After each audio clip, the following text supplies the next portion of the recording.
Hello everyone. In the fourth episode of Tech Bytes, we bring you details about two different projects. To know a little more about what we are covering in these two reports, I have with me our lead analyst in project management, Sneha, and Vandhna Babu, who is our lead in digital engineering. I will start with Sneha.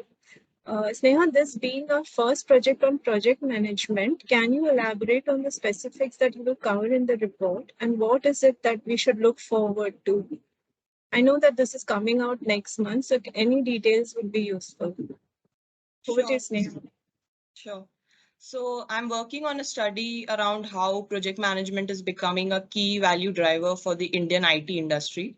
The brief points that would be covered in the report are basically the evolution from traditional methodologies like from waterfall to agile, modern project management methodologies and tools that are being leveraged, the skills and talent aspect, how project management skills have gained importance over the years, the best practices that teams should adopt to get favorable results, and the impact of project management created on projects and its success stories.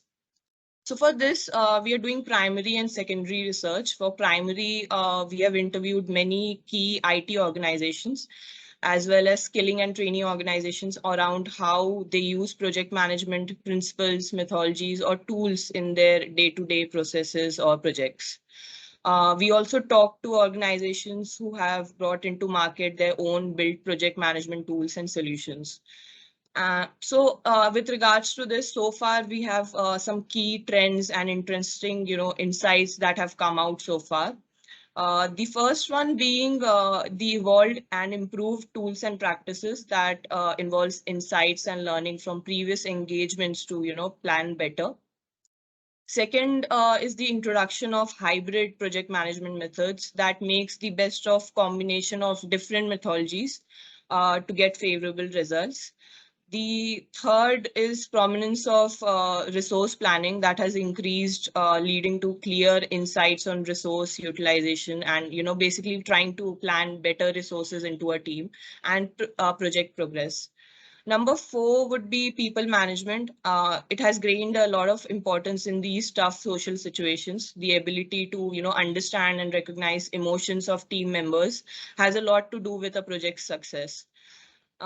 Next is the, increased emphasis on data analytics and data-driven project management techniques. There has been a rise in remote working as well. Organizations basically now need to figure out the right mix of remote and office working to accommodate employees' needs and adapt to these circumstances. Number seven would be a rise in prominence of PMO or the project management office teams that basically monitors active projects and reports to leadership, thereby fostering a strategic decision making process. And lastly, the demand for project managers and their upskilling has gone up. The demands of IT industry are rapidly changing, and professionals therefore need to have the expertise to effectively execute projects in fluctuating market conditions. So yeah, it's going good. So looking forward to its release next month. I'm just saying you must be covering case studies and best practices in the report. So I guess this would be a good opportunity for if companies want to share any best practices, they can touch base with us. Right?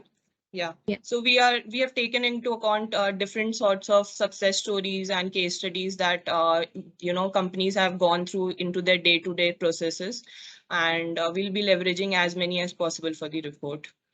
Yeah, so if anybody wants to write to us, they can, share their case studies. So we'll be happy to Definitely. share this. Thank you so much, Sneha. Looking forward to the report. Sure. I'll move on to Vandhna. Vandhana is our lead analyst in the digital engineering space, and recently we came out with a report on the topic. So, Vandhana, would you like to share some key insights from the report and some, interesting use cases that that was published in the report? Over to you, Vandhana. Sure. Thanks, Nirmala. Thank you so much. So, we have been seeing that digital engineering, currently forms around 28 to 30% of the overall engineering R&D revenues in India. And this percentage is also expected to go as high as 50% soon in coming years as well. So, India has really stepped up as a leading destination for digital engineering in recent years. And, to understand this report, the future growth sectors in digital engineering, it talks about digital engineering landscape primarily in four sectors, which is BFSI, healthcare, consumer packaged goods, and retail. And this was released last month in the NASSCOM Design and Engineering Summit 2022.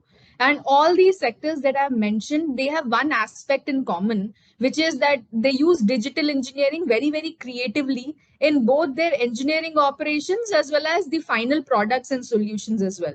So we conducted, we used a mix of primary and secondary research. And for primaries, we did interviews with leading pure play engineering companies as well as engineering heads of integrators as well. So some interesting insights that we have observed in our research is that digital engineering now has become sort of an intersection of three things, which is platform engineering, and also secondly providing solutions to customers through product and service monetization, as well as providing these customers with a very superior end-to-end experience as well. So in this report we have also shared many use cases across these four sectors, and some use cases that we are covering are, in BFSI, for example, we are talking about use cases across intelligent middleware, next gen banking, digital marketplace. So in healthcare, we are looking at medical manufacturing, connected health, hospitals of the future. In CPG, which is consumer packaged goods, we are talking about performance optimization, customer experience and brand recognition, industry 4.0 in CPG. And retail, again, we are shedding light on smart stores, integrated business planning. So, and all of these use cases have been shared in detail. And, we have interviewed many companies who have also shared what kind of projects are they doing in these four sectors. So we get to see lots of use cases and how really the future is shaping up, when it comes to digital technologies in the engineering R&D space. Yeah. Thanks, Vandhna. That's really useful. I'm sure that this will be really interesting report for everybody since it's a very niche topic and we have covered it in quite detail. So thank you both of you for offering, sharing your thoughts around your reports. So this is it from us in the Insights team. So if you need any more details, please check our community page to access these reports. Do share your feedback with us and let us know in the comment section of topics you think we should cover in our research. That's it from the Insights team. Until we meet again in our next episode. Thank you. Bye. Thank you. Thanks. Thank you.